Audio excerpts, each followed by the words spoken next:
नमस्कार, निखिल नाम है मेरा और आप देख रहे हैं दी ललन टॉप शो। जम्मू कश्मीर के बडगाम में एक कस्बा है चदूरा। 12 मई के रोज यहाँ के तहसील कार्यालय में एक सामान्य दिन था। सरकारी मुलाजिम फाइलों को निपटाने में लगे थे और फरियादी अपने अपने आवेदन लेकर एक कमरे से दूसरे कमरे जा रहे थे। तभी वहां दो लोग घुसते हैं, पूछते हैं कि राजस्व शाखा में काम करने वाले राहुल भट्ट कौन है। जैसे ही उन्हें मालूम चलता है कि कौन है राहुल भट्ट, वो पॉइंट ब्लैंक रेंज से राहुल पर गोलियां दाग देते हैं और वहां से निकल जाते हैं। राहुल को यह समझने का मौका ही नहीं मिला था कि जो उन्हें तलाशते हुए आए वो आम लोग या फरियादी नहीं बल्कि आतंकवादी थे। राहुल को तुरंत अस्पताल ले जाया गया जहां उन्होंने दम तोड़ दिया। इस घटना के बाद से घाटी में रह रहे कश्मीरी हिंदुओं में हाहाकार मचा हुआ है। एक 6 साल की बच्ची के अनाथ हो जाने का दुख भी है और इस बात की चिंता भी कि जब एक सरकारी मुलाजिम को उसके दफ्तर में घुसकर दिन दहाड़े इस तरह मारा जा सकता है तो बाकी अल्पसंख्यकों की जान की कीमत कितनी होगी।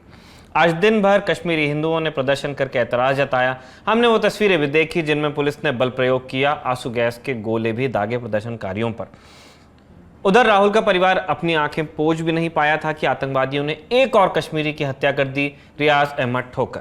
जम्मू कश्मीर पुलिस में कांस्टेबल थे। पुलवामा के गुदरू में हमलावरों ने उनके घर में घुसकर उन्हें गोली मार दी। रियाज को भी अस्पताल ले जाया गया जहां उन्होंने प्राण त्याग दिए। इसीलिए आज की बड़ी खबर में दी ललन टॉप ये सवाल उठाएगा कि आखिर वो कौन सा मकसद है जो इन बेगुनाह लोगों को उनके दफ्तर और घर में घुसकर मारने से पूरा हो रहा है। और ये सवाल भी उठाएंगे कि जम्मू कश्मीर में चिर शांति के जो बड़े बड़े दावे सरकार ने किए थे वो खोखले साबित क्यों हो गए, और जम्मू कश्मीर की राजधानी के इतने करीब दिन दहाड़े हो रही इन हत्याओं का जिम्मेदार कौन है। पहले आप ये वीडियो देख लीजिए।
ये मीनाक्षी भट्ट हैं, राहुल भट्ट की पत्नी।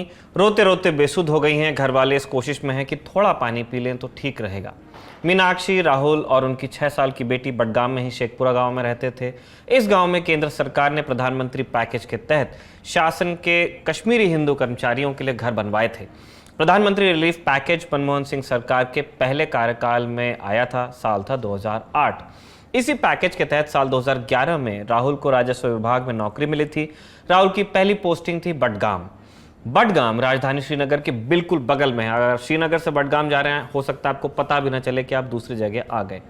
2020 में राहुल का तबादला चदूरा तहसील में हुआ। मीनाक्षी ने आज तक के संवाददाता सुनील भट्ट को बताया कि जब से राहुल का तबादला हुआ था तभी से परिवार सुरक्षित महसूस नहीं कर रहा था। सुनिए। पहले इधर बडगाम तहसील ऑफिस में थे, वहाँ पे कभी उनको कुछ लगा ही नहीं। डीसी को इन्होंने बहुत बारी बोला कि मेरे को ट्रांसफर उधर नहीं लेनी, वो दूर है, चाडूरा बहुत दूर है बडगाम से। हम तो शेखपुरा में रहते हैं, वहाँ से बहुत दूर है। वो उसने पता नहीं कौन सी जिद निकाली, उसने 2 साल से उसकी ट्रांसफर ही नहीं की वापस वहाँ से। डीसी बडगाम ने और एसीआर ने, जो नया एसीआर है, उसने पहले भी बोला था उनको कि मेरे को यहाँ से थोड़ा डीसी ऑफिस लाओ। जब पिछली बार उसके वो जो 2 मारे थे टीचर्स, तब हम फिर आए थे। मैंने इसको बोला था हम नहीं जाएंगे, मगर उसने नहीं माना, बोला मेरे को ड्यूटी जाना है। उन दिनों भी उनको बोला था इनको डीसी ऑफिस में ही रखो, वहाँ तब भी सेफ्टी है। इधर एक गार्ड नहीं था इसको बाहर भैया। जम्मू कश्मीर में कश्मीरी हिंदुओं की टारगेटेड किलिंग्स का बहुत लंबा इतिहास रहा है। 2 महीने के भीतर ये तीसरा हमला था। पहली 2 मिसालों पर गौर कीजिए। 4 अप्रैल को आतंकवादियों ने बालकृष्ण भट्ट को उनकी दुकान के भीतर गोली मार दी। 13 अप्रैल को आतंकवादियों ने सतीश कुमार सिंह को उनके घर के बाहर मार डाला। इन घटनाओं ने पिछले साल की याद दिला दी जब एक ही महीने में 7 लोगों की हत्या हुई थी, जिनमें कश्मीरी पंडित और प्रवासी मजदूर दोनों थे। बावजूद इसके राहुल भट्ट के दफ्तर में सुरक्षा का क्या इंतजाम था, वो आप उनकी पत्नी से सुनिए। कितने लोग उसके पास आते थे, सर के ऊपर से लोग होते थे। कोई सुरक्षा नहीं थी वहाँ कोई कुछ भी नहीं। एसडीएम ऑफिस साथ है, कोई एक गार्ड नहीं था बाहर जो चेक करता। इनके पास रिवॉल्वर थी। 3 बंदे थे, क्या सुनने में आया, 3 बंदे थे। 3 बंदों के पीछे पूछा राहुल भट्ट कौन है। अच्छा, नाम पूछ के गोली शूट किया। वो अपनी चेयर पे बैठा था, अपनी ही चेयर पे शूट किया उसको। भैया हिलने का भी मौका नहीं दिया। उसके पास लोग बहुत आते थे। जिला मुख्यालय में उनका ट्रांसफर। हाँ, वो डीसी ने नहीं माना। डीसी ने तो बिल्कुल नहीं माना। उसको सबने बोला था इनको वापस ट्रांसफर करो, ये दूर दूर पोस्टिंग पे है। नहीं माना उन्होंने। और वहाँ पे सुरक्षा का कोई प्रबंध। सामने बोला उनको, मैंने बोला अगर इसको मारा है किसी ने, इन्होंने ही मारा है। डीसी ऑफिस वालों ने, एक एसीआर ने और एक डीसी ने, क्योंकि जिन्होंने इसकी ट्रांसफर की उधर, उसको पता है इतनी हालात खराब है वहाँ पे। डीसी ऑफिस में तब भी सिक्योरिटी है, ये सिक्योरिटी में नहीं रख सकते थे उनको। इन्होंने सब बटुआ को लेना है और उधर कटवा के ही लाना है। अभी आपको क्या लगता है कि कश्मीरी पंडित बलि का बकरा बन रहा है कश्मीर में? बलि का ही बकरा, और कौन सा वो वहाँ पे सुरक्षित है। अगर पहली बार में ही वापस बुला लिया होता या कहीं एक ही ऑफिस में रखे होते, वहाँ सिक्योरिटी रखी होती तो थोड़ा लग जाता। एक बंदा था ये वहाँ पे। मीनाक्षी ने आगे बताया कि वो बार बार राहुल से तबादला लेने को कहती थी, लेकिन राहुल कहते थे कि मुझे अब यहाँ लोग जानने लगे, अब मैं इनके बीच सुरक्षित महसूस करता हूँ। उन्होंने कभी नहीं सोचा था कि उन्हीं लोगों में से कोई निकलकर उनके सीने में गोली उतार देगा। संतप्त मीनाक्षी ने यह सवाल भी किया कि जब शीर्ष नेता कश्मीर आते हैं तो भारी भरकम सुरक्षा का ध्यान रख लेते हैं अपनी, तो फिर राहुल जैसे आम लोग सुरक्षित क्यों नहीं रह पाए। राहुल की मृत्यु की खबर आते ही पुलिस और प्रशासन ने कह दिया था कि मामले में जांच होगी और सख्त कार्रवाई भी। इन वादों को लेकर भी मीनाक्षी ने एक सवाल किया जो आपको सुनना चाहिए। मगर मार तो दे, पहले पता तो चल जाए। ये मारने के बाद ही क्यों इनको पकड़ते हैं? पहले क्यों नहीं पकड़ पाते हैं? पहले क्यों नहीं इतनी सिक्योरिटी रखते? मैंने कोई सिक्योरिटी नहीं देखी बड़गाम साइड से। बड़गाम के आगे जाके कोई सिक्योरिटी नहीं है।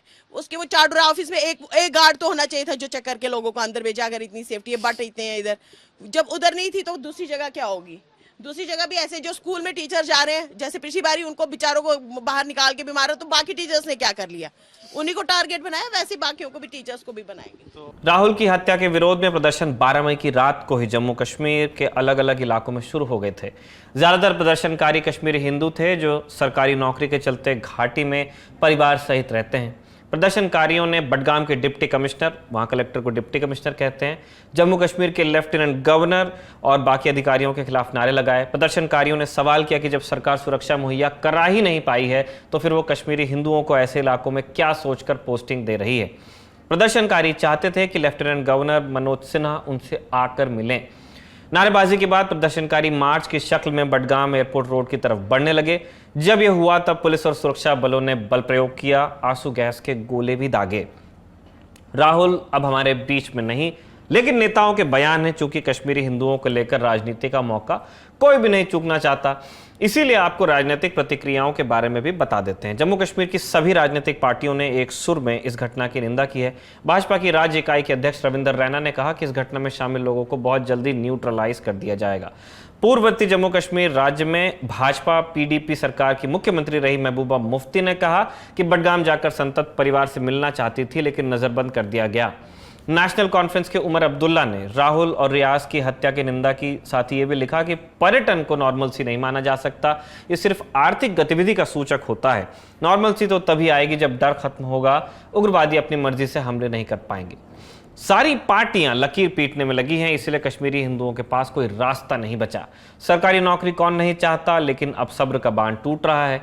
आज पूरे दिन कश्मीरी हिंदुओं ने घाटी में अलग अलग जगह सामूहिक इस्तीफे दे दिए और इस्तीफे के पत्र को सार्वजनिक भी किया। जरा सोचकर देखिए उस बेबसी के बारे में। एक अदद नौकरी के पीछे पूरी दुनिया लगी है और यहाँ लोग उसी नौकरी को छोड़ने पर मजबूर कर दिए गए हैं। इसीलिए हमने सुशील पंडित से बात की। सुशील लेखक और सामाजिक कार्यकर्ता हैं, रूट्स इन कश्मीर नाम का एक संगठन चलाते हैं जो ऐसे युवाओं के बीच काम करता है जिनका जन्म 1990 से शुरू हुए विस्थापन के वक्त या उसके बाद हुआ था। सरकार लगातार दावा कर रही है कि उसने हिंदुओं का पुनर्वास शुरू कर दिया है। इस पुनर्वास के नाम पर जो लोग घाटी में सपरिवार रहने जाते हैं वो कैसे घरों और कैसे माहौल में रहते हैं, सुनिए सुशील पंडित से। जो प्रधानमंत्री के पैकेज के तहत नौकरियां कुछ कश्मीरी हिंदुओं को दी गई, ये 2010 और 11 से शुरू हुआ सिलसिला है। नया नहीं है।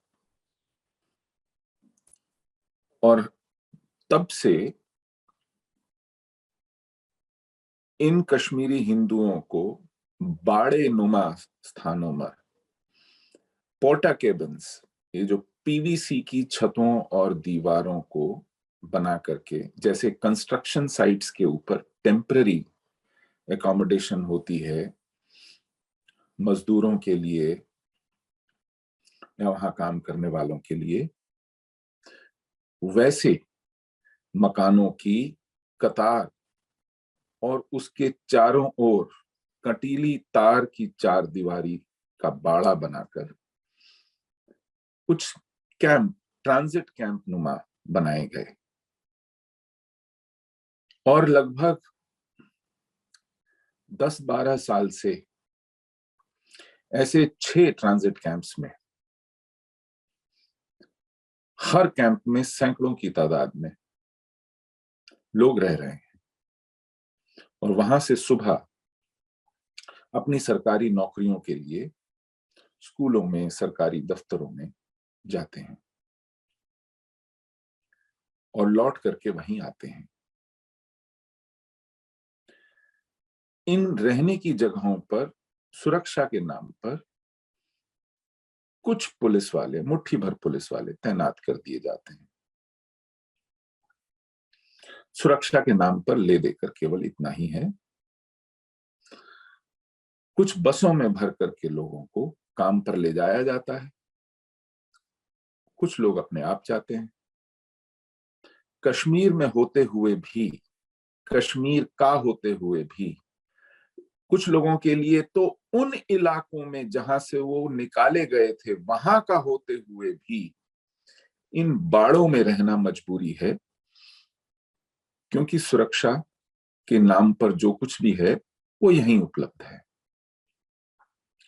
बावजूद इसके नियमित तौर पर निशाने पर लिए जाते रहे हैं, मारे जाते रहे हैं, या जब कभी वहां हालात बिगड़े हैं तो इन बाड़े नुमा स्थानों को हजारों की भीड़ घेर लेती है, जैसा कि बुरहान वानी के एनकाउंटर के बाद हुआ। पत्थर बरसाए जाते हैं और ऐसे हालातों में वो जो मुट्ठी भर पुलिस के सुरक्षा कर्मी होते हैं, उनके लिए अपनी जान बचाना मुश्किल हो जाता है। जिनकी सुरक्षा में वो तैनात किए गए हैं उनका तो ईश्वर ही मालिक है। पथराव होता है, गाड़ियों के शीशे टूटते हैं और पोर्टा केबिन की वो जो पतली प्लास्टिक की, पीवीसी की परत होती है वो भी नहीं झेल पाती, वो क्रैक हो जाती है, टूट जाती है। और कई बार ऐसे हालातों में किसी तरह जान बचाकर भागकर ये लोग जम्मू आते हैं। इस तरह 10-12 साल कटे। जब जब कोई मारा गया तब तब आश्वासन दिए गए कि अगली बार नहीं होगा, ये आखिरी बार है, इसके बाद नहीं होगा। अनुच्छेद 370 के निष्प्रभावी होने से कश्मीरी हिंदुओं के जीवन में कितना परिवर्तन आ गया, अब ये सुनिए। 370 एक बीज की तरह बोया गया था हमारे संविधान में 1949, 26 नवंबर 1949 को संविधान बनाने की प्रक्रिया संपन्न हुई थी और 26 जनवरी 1950 को वो लागू कर दिया गया। तब भी आपत्तियां थीं, आशंकाएं थीं, लेकिन यह 370 का बीज आज बरगद बन गया है। 70-75 साल इसको देश की व्यवस्था ने पोषित किया। अब आप 370 को अपनी संविधान से खारिज कर दें, कुछ घोषणाएं और कुछ हस्ताक्षर हो करके यह समाप्त मान लिया जाए, तो उसके कारण जो अब तक पनपा है वो घोषणा से तो उड़नछू होने वाला नहीं है। आपके कहने भर से वो ढह नहीं जाएगा, उसके लिए जमीन पर काम करना होगा। 370 हटना एक युद्ध जैसी घोषणा थी जिहाद के विरुद्ध, लेकिन घोषणा के बाद युद्ध लड़ना पड़ता है, और अगर आप वो युद्ध लड़ने में इच्छुक नहीं हैं, केवल घोषणा करके ढोल बाजे बजाकर देश भर में वाहवाही लूट लेना ही यदि उसका उद्देश्य था, तो वो कितना कारगर सिद्ध हुआ ये अगले 2-2.5 सालों में सामने आ गया है। बल्कि घोषणा के 8 महीने बाद ही आपने 370 के जो प्रावधान थे उनको चोर दरवाजों से वापस लाना शुरू कर दिया। अब आते हैं कुतर्कों पर। कश्मीरी हिंदुओं की टारगेटेड किलिंग्स के बाद प्रशासन की तरफ से एक बहाना हर बार बनाया जाता है कि हर शख्स को हर वक्त हर जगह सुरक्षा देना संभव नहीं। इस पर भी सुशील पंडित ने अपनी बात रखी है। जो 32 वर्ष पहले निष्कासित होने ना होने के लिए अड़ गए थे और रह रहे थे वहां, उन लोगों तक को निशाने पे लिया जाना। कृष्णा ढाबा के मालिक के बेटे को, 36 वर्ष का बेटा, काम पे मार देना। एक सुनार जो निश्चल नाम का व्यक्ति, जो तब नहीं गया और अब डोमिसाइल सर्टिफिकेट लेकर के आया, उस व्यक्ति को अपनी दुकान पे मार देना। मखनलाल बिंद्रू को, जो केमिस्ट तब नहीं गया, उसको मार डालना। चुने हुए सरपंचों को मार डालना, पार्षदों को मार डालना, सरकारी कर्मचारियों को मार डालना, घर में मार डालना, दुकान पर मार डालना, काम की जगह पर मार डालना, आते जाते बाजार में मार डालना। बची कौन सी जगह जो निरापद? और इस पर वहां के डीजीपी दिलबाग सिंह कहते हैं कि पुलिस के लिए हर नागरिक को सुरक्षा देना संभव नहीं है। कहां दी जाती है दुनिया में? किसने मांगी थी हर नागरिक के लिए सुरक्षा? अगर आप इतने असहाय हैं तो घर जाइए, त्याग पत्र दीजिए। सुरक्षा की यह अवधारणा नहीं है कि हर नागरिक के साथ 10 बंदूकधारी चलेंगे जैसे नेताओं के लिए चलते हैं। सुरक्षा की अवधारणा यह है कि ऐसा वातावरण निर्मित हो कि कोई जिहादी अगर सोचे भी इस तरह का काम करना तो उसकी रूह कांपे, उसके पड़ोसी और परिवार वाले उसकी चिरौरी करें कि मत करो, इसके नतीजे हम पर बहुत बुरे होंगे। उन नतीजों की कल्पना करके वह अपराध होने से रुके, सरकार की तत्परता दिखे, सुरक्षा तंत्र की चौकसी दिखे। ये सब नहीं है। इसकी जगह पुलिस मुख्यालय की यह स्टेटमेंट है कि हर एक को हम सुरक्षा नहीं दे सकते, मानो दुनिया में कहीं दी जाती हो या किसी ने मांगी हो। कुल मिलाकर बात यह है कि सरकार न कश्मीर की राजनीतिक समस्या का हल निकाल पाई है और न ही वहां से विस्थापित कश्मीरी हिंदुओं के पुनर्वास के तमाम दावों के बावजूद उन्हें सुरक्षित महसूस करा पाई है। जरूरी है कि अब दावे और वादे बंद हों और विस्थापन का दंश झेल रहे कश्मीरी पंडितों के पुनर्वास की पुख्ता व्यवस्था की जाए और जो लोग इन टारगेटेड किलिंग्स के पीछे हैं उन्हें ऐसी सजा मिले कि दोबारा ऐसी वारदात से पहले कोई लाख बार सोचे। ये थी हमारी बड़ी खबर। अब चलते हैं सुर्खियों की तरफ। आज देश के सर्वोच्च न्यायालय में कई बड़े मामलों की सुनवाई हुई। पहला ज्ञानवापी मस्जिद सर्वे, दूसरा जम्मू कश्मीर परिसीमन और तीसरा नीट पीजी 2022। तीनों मामलों में सुप्रीम कोर्ट ने क्या कहा, आज सुर्खियों में इन पर चर्चा होगी। पहला मामला है वाराणसी में ज्ञानवापी मस्जिद का सर्वे। मामले को लेकर अंजुमन इंतजामिया कमेटी, जो प्रबंधन कमेटी होती है मस्जिद की, उसने सुप्रीम कोर्ट में याचिका दायर की थी। याचिका में इलाहाबाद हाईकोर्ट के 21 अप्रैल वाले उस फैसले को चुनौती दे दी गई थी जिसमें वाराणसी कोर्ट के 8 अप्रैल के आदेश को चुनौती देने वाली याचिका को खारिज किया गया था। साथ ही कमेटी ने वाराणसी कोर्ट की ओर से ज्ञानवापी मस्जिद परिसर में सर्वे वाले आदेश पर तत्काल रोक लगाने की मांग की थी। मस्जिद प्रबंधन कमेटी की तरफ से सीनियर एडवोकेट हुजैफा अहमदी पेश हुए। उन्होंने कहा कि आज निचली अदालत के फैसले पर सर्वे की कार्रवाई शुरू हो जाएगी, इसीलिए मामले को आज ही सुना जाए। मामले में कम से कम यथास्थिति बनाए रखने का आदेश तो जारी किया ही जाए। इसके बाद chief justice of India justice N V. Ramana ने कहा कि मुझे भी मामले की पूरी जानकारी नहीं है, मैं अभी आदेश पारित नहीं कर सकता। मैं पहले कागजात पढ़ूंगा और फिर उसके बाद कोई आदेश दूंगा।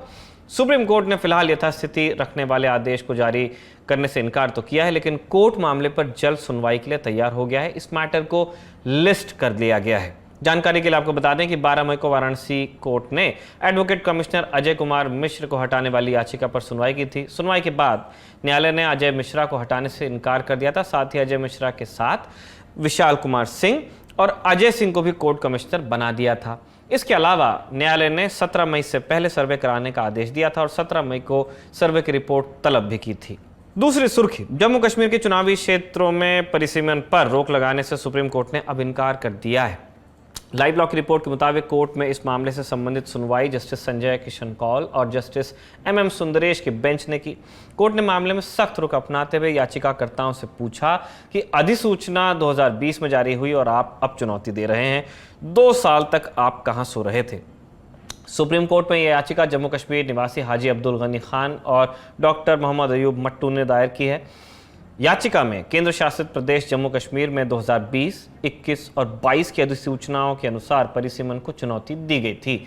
इसके अलावा याचिका में जम्मू कश्मीर परिसीमन आयोग के गठन को भी असंवैधानिक बताया गया था। याचिका में सवाल उठाया गया था कि जब देश में अगला परिसीमन 2026 में होना ही है तो जम्मू कश्मीर में अलग से परिसीमन क्यों किया जा रहा है। मामले में सुनवाई के बाद सुप्रीम कोर्ट ने केंद्र सरकार, जम्मू कश्मीर प्रशासन और निर्वाचन आयोग से 6 हफ्ते के भीतर जवाब तलब किया है। साथ ही कोर्ट ने केंद्र और जम्मू कश्मीर प्रशासन के जवाब पर याचिकाकर्ताओं को जवाबी हलफनामा, जो काउंटर एफिडेविट होता है, दायर करने के लिए 2 हफ्ते का समय दिया है। यानी इस पूरी प्रक्रिया में 8 हफ्ते लग जाएंगे। इसलिए कोर्ट ने सुनवाई की अगली तारीख 30 अगस्त मुकर्रर की है। इससे पहले परिसीमन आयोग ने केंद्र शासित प्रदेश जम्मू कश्मीर में विधानसभा सीटों को बढ़ाने का प्रस्ताव दे दिया था। अब जम्मू कश्मीर विधानसभा में विधानसभा सीटों की संख्या 83 से बढ़कर 90 हो जाएगी। इसके अलावा पाक अधिकृत कश्मीर के लिए भी 24 विधानसभा सीटें रखी गई हैं इन 90 के अलावा, यानी कुल विधानसभा सीटों का आंकड़ा हो जाएगा 114। परिसीमन आयोग ने जो 7 सीटें बढ़ाई हैं उनमें से 6 जम्मू रीजन तो 1 सीट कश्मीर में बढ़ाई जाएगी। इससे जम्मू में विधानसभा सीटों की संख्या 43 और कश्मीर में 47 हो जाएगी। राज्य में 2 सीट कश्मीरी हिंदुओं के लिए, ये शब्द नहीं है, अल्पसंख्यक शब्द है, उनके लिए और 9 सीटें अनुसूचित जनजाति के लिए आरक्षित की गई हैं। अगली सुर्खी में देश में डॉक्टर्स को तैयार करने वाली परीक्षा नीट पीजी, उससे संबंध है सुर्खी का। सुप्रीम कोर्ट ने आज नीट पीजी 2022 परीक्षा को पोस्टपोन करने के लिए लगाई गई याचिका को खारिज किया। न्यायालय कवर करने वाली वेबसाइट लाइव लॉ के मुताबिक याचिका को खारिज करते समय कोर्ट का तर्क था कि यदि परीक्षा स्थगित होती है तो अराजकता और अनिश्चितता पैदा हो सकती है। अगर परीक्षा टलती है तो यह कदम तैयारी करने वाले 2 लाख से ज्यादा छात्रों के लिए पूर्वाग्रह पैदा करेगा। याचिका में मांग की गई थी कि नीट पीजी 2022 की परीक्षा को 8 से 10 हफ्ते के लिए टाल दिया जाए, जिससे नीट पीजी 2021 की काउंसलिंग का मामला पहले सुलझ जाए। सुप्रीम कोर्ट में जस्टिस DY चंद्रचूड़ और जस्टिस सूर्यकांत की बेंच ने परीक्षा को टालने वाली याचिका पर विचार किया। याचिकाकर्ताओं की तरफ से सीनियर एडवोकेट राकेश खन्ना, आनंद ग्रोवर और P विल्सन पेश हुए थे। वहीं केंद्र सरकार की तरफ से additional solicitor general Aishwarya Bhati पेश हुई। याचिकाकर्ताओं का तर्क था कि पिछले साल नीट पीजी 2021 की काउंसलिंग अभी चल रही है और अभी ये काउंसलिंग खत्म होने के आसार नजर आते नहीं। 21 मई को नीट पीजी 2022 की परीक्षा होनी है। ऐसे में हजारों की संख्या में ऐसे उम्मीदवार हैं जो काउंसलिंग और 2022 की परीक्षा में हिस्सा लेना चाहते हैं, दोनों में। याचिका में आगे कहा गया कि नीट पीजी 2022 में आवेदन की आखिरी तारीख 25 मार्च थी। ऐसे में याचिकाकर्ताओं ने इस उम्मीद में फॉर्म नहीं भरा कि वो AIQ मॉकअप काउंसलिंग में भी हिस्सा लेंगे और उन्हें सीट मिल जाएगी। बाद में सुप्रीम कोर्ट ने 31 मार्च को AIQ मॉकअप काउंसलिंग को रद्द कर दिया था। ऐसे में कई उम्मीदवारों को न तो 2021 की काउंसलिंग में न तो सीट मिली और न ही 2022 के रजिस्ट्रेशन ही वो करवा पाए और उनका पूरा 1 साल बर्बाद हो गया। इसलिए राहत चाहिए थी। बेंच का कहना था कि 2 लाख से ज्यादा डॉक्टर्स ने परीक्षा के लिए पंजीकरण कराया है। रोगियों की देखभाल की जरूरतों को नजरअंदाज नहीं कर सकता है न्यायालय। देश को फिलहाल डॉक्टर्स की जरूरत है, साथ ही ये सरकार की पॉलिसी से जुड़ा मामला है। अदालत परीक्षा स्थगित करने का आदेश इसलिए नहीं दे सकती। नीट पीजी 2022 के अलावा सुप्रीम कोर्ट ने आज IIT JEE 2022 में अतिरिक्त मौके की मांग वाली याचिका को भी खारिज कर दिया है। चौथी और आखिरी सुर्खी जुड़ी है कांग्रेस से। देश के सत्ता से 8 सालों से दूर है पार्टी और पूरे देश में अब गिनती के मुख्यमंत्री बचे हैं। कांग्रेस इस स्थिति से उबरने के लिए नव संकल्प चिंतन शिविर आयोजित उसने किया है। राजस्थान के उदयपुर में 3 दिवसीय चिंतन शिविर में कांग्रेस नेताओं ने आने वाले सालों में पार्टी की दशा दिशा तय करने के लिए अपने अपने विचार रखे। शिविर के पहले दिन कांग्रेस अध्यक्षा सोनिया गांधी ने, कार्यकारी अध्यक्षा, उन्होंने अपने विचार रखे। सुनिए उन्होंने क्या कहा। सचेत हूँ, हर संगठन को न केवल जीवित रहने के लिए बल्कि बढ़ने के लिए भी समय समय पर अपने अंदर परिवर्तन लाने होते हैं। हमें सुधारों की सख्त ज़रूरत है। रणनीति में बदलाव, ढांचागत सुधार और रोज़ाना काम करने के तरीके में परिवर्तन। एक तरह से यह सबसे बुनियादी मुद्दा है। चिंतन शिविर से एक खबर यह भी है कि पार्टी ने पहले दिन परिवारवाद पर गहरा मंथन किया। आज तक की रिपोर्ट के मुताबिक परिवारवाद के आरोपों के जवाब में पार्टी जल्द ही 1 टिकट 1 फैमिली का फॉर्मूला निकाल सकती है, जैसा कि भाजपा में चल रहा है। पार्टी की रणनीति के पीछे एक वजह यह भी है कि बीजेपी परिवारवाद को लेकर कांग्रेस पर लगातार हमलावर रहती है। खुद प्रधानमंत्री नरेंद्र मोदी कई मौकों पर इससे बड़ा चुनावी मुद्दा बना चुके हैं, रैलियों में जिक्र करते रहते हैं। इसके अलावा निमंत्रण मिलने के बावजूद कांग्रेस नेता हार्दिक पटेल चिंतन शिविर में शामिल नहीं हुए। इस बीच एक बार फिर उन खबरों का बाजार गर्म है कि क्या हार्दिक पटेल कांग्रेस छोड़ भाजपा में जा सकते हैं। खैर, हार्दिक के मन में जो है वो हार्दिक जानते होंगे। एक बात तय है कि हार्दिक पटेल सच में पार्टी से नाराज हैं तो दिसंबर में होने वाले गुजरात चुनाव में कांग्रेस को हार्दिक पटेल की नाराजगी भारी भी पड़ सकती है। अलग अलग कमेंटेटर्स अपनी बात रख रहे हैं इस तरह से। वैसे एक सच ये भी है कि कांग्रेस ने जब जब चिंतन शिविर आयोजित किया है तो पार्टी को एक बार के सिवाय हमेशा हार मिली है। कांग्रेस ने अब तक 4 बार चिंतन शिविर का आयोजन किया है, जबकि 5वां चिंतन शिविर उदयपुर में अभी चल रहा है। पहला चिंतन शिविर साल 1974 में यूपी के बुलंदशहर में हुआ था। समाजवादी नेता जयप्रकाश नारायण के बढ़ते प्रभाव को ध्यान में रखते हुए चिंतन और मंथन कांग्रेस के काम नहीं आया और इंदिरा गांधी की लोकप्रियता में भारी गिरावट दर्ज की गई। इसके बाद साल 1977 लोकसभा चुनाव में कांग्रेस को करारी हार मिली। दूसरा चिंतन शिविर हुआ साल 1998 में। शिविर के बावजूद कांग्रेस केंद्र की सत्ता से बाहर हो गई। 2003 में कांग्रेस ने तीसरा चिंतन शिविर किया और इस शिविर से निकला 2004 के आम चुनावों में जीत का मंत्र। इस बार जीते थे। चौथा चिंतन शिविर हुआ लोकसभा चुनाव के पहले जनवरी 2013 में। इस शिविर में राहुल गांधी कांग्रेस उपाध्यक्ष नियुक्त हुए थे और चिंतन शिविर के बावजूद भारतीय राजनीति में मोदी युग का उदय हो गया। ये थी सुर्खियां, बारी है कू की राय की। आज हमने दर्शकों से पूछा था कू पर कि कश्मीर में लगातार हो रही हत्याओं के लिए कौन जिम्मेदार है। 34% लोगों ने कहा नेता, 2% लोगों ने कहा पुलिस, आतंकवादी कहा 23% लोगों ने और इन सभी को दोष दिया 41% लोगों ने। आप भी अगर कू पर हमारे पोल्स का हिस्सा बनना चाहते हैं तो आप दी ललन टॉप को फॉलो कर सकते हैं। हम कू पर अलग अलग मुद्दों पर राय मांगते रहेंगे। आपकी अपनी राय आप हमें कमेंट बॉक्स या #LTShowOnCoo के साथ आप कू करके भी बता सकते हैं। उसे भी हो सकता है हम शो में शामिल करें। अब विदा का वक्त है, लेकिन विदा से पहले आपको दिखाते हैं एक उम्मीद भरी तस्वीर। कश्मीर की समस्या राजनीतिक है, लेकिन इसमें धर्म का क्या स्थान है किसी से नहीं छिपाए। झगड़ा नक्शे पर लकीर खींचने को लेकर है, लेकिन इस चक्कर में लोगों के दिलों पर लकीर खिंच गई है। लेकिन अब भी एक बहुत बड़ा तबका है जिसके लिए कश्मीरियत धर्म से ऊपर है। ऐसे ही एक शख्स की तस्वीर जम्मू कश्मीर में इंडिया टुडे के संवाददाता अशरफ वानी ने ट्विटर पर शेयर की है। ये तारिक हैं, बडगाम के उसी शेखपुरा में रहते हैं जहां राहुल भट्ट का परिवार रहता है। आज जब कश्मीरी हिंदू कर्मचारी बडगाम रोड पर प्रदर्शन कर रहे थे तब तारिक उनके साथ खड़े हुए अपनी स्कूटी पर पानी की बोतलें लेकर आए, वहां बांटा। नेताओं की कुटिल राजनीति और आतंकवादियों के ढाई कहर ने कश्मीर में इस भावना को कुचलने की बहुत कोशिश की है, लेकिन कश्मीर अब भी ऐसी तस्वीरों में जिंदा है। इस उम्मीद के साथ कि एक दिन आएगा जब एक शांत और सुरक्षित कश्मीर में सभी धर्मों के लोग समरसता से रह पाएंगे और कश्मीरी हिंदुओं को उनका हक भी मिलेगा। हम लेते हैं विदा। नमस्ते।